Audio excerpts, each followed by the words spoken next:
Assalamu alaikum students. Today we have to start the new chapter for the fluid dynamics that is related to the subject mechanics with the course code PHY 304 and credit hours of this subject are 3. The topic outline we are going to discuss are the static fluid, and we are going to introduce get some introduction about the static fluid and what is pressure, static fluid pressure, what is static fluid pressure, what is altitude pressure, variation of the pressure, and going to calculate the variation of a pressure at rest and variation of pressure at atmosphere. First of all, we are going to define the definition for the static fluid. As I discussed before that the what is a fluid? Fluid, I told you that it is an easy definition, and that it is a uh, that the substance that we have the ability to flow is called the fluid. So another definition can be said is that the fluid on which there is no tangential force acting on the fluid, it can be termed as static fluid. It means a fluid is that can be deformed, but a static fluid will be that on which when the force is applied but there is no effect of the force, or there is no tangential force acting, then it is a static fluid. If there is any tangential shear force, then the fluid will start moving, and the layers will have a resistive force and they will slide over each other, which will cause the fluid to flow, and that will be that will not be a static fluid, but it will be a fluid in motion. Another definition is the fluid at rest, it is called the static fluid. The fluid is called in equilibrium when net force and net torque acting on and every element is zero. यानी आप क्या कहेंगे कि जो भी forces और कोई torque उसके ऊपर अगर अप्लाई करेंगे तो all the factors of the forces and the torque will be zero. Now, there is some introduction about the static fluid. Before starting the topic, we have to clear some doubts. The topic deals with the forces applied by the fluid at rest.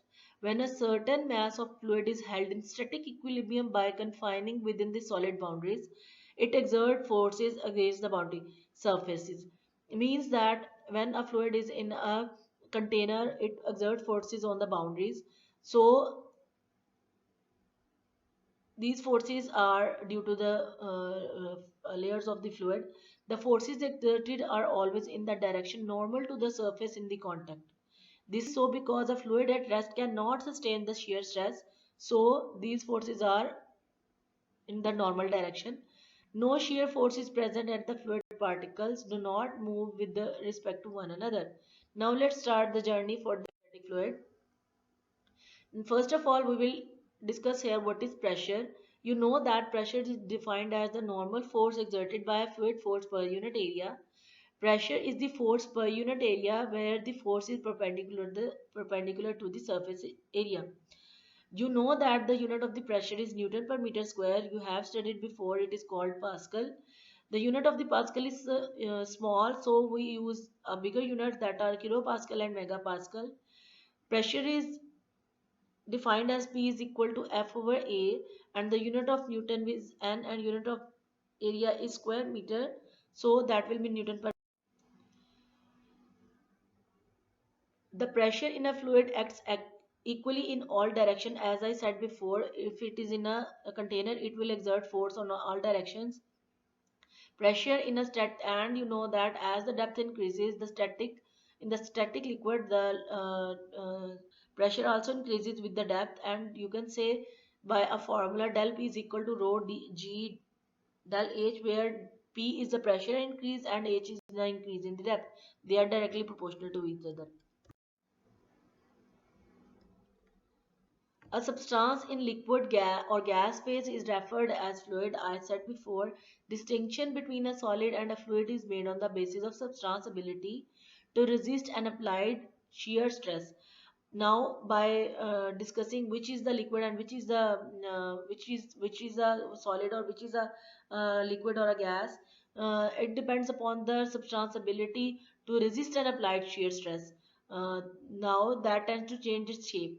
A solid can resist an applied shears by deforming its shape, whereas a fluid deforms continuously under the influence of the shear stress. It means when we apply a stress, the solid changes its shape, but the fluid when applied force continuously changes its shape on applying the stress.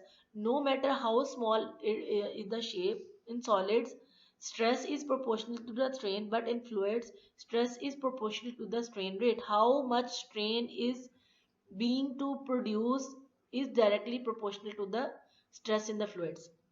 You are able to see the picture below, that a fixed plate is deformed by some distance when some force is applied, and on the right hand side you can see that when the force is applied it continues to be deformed.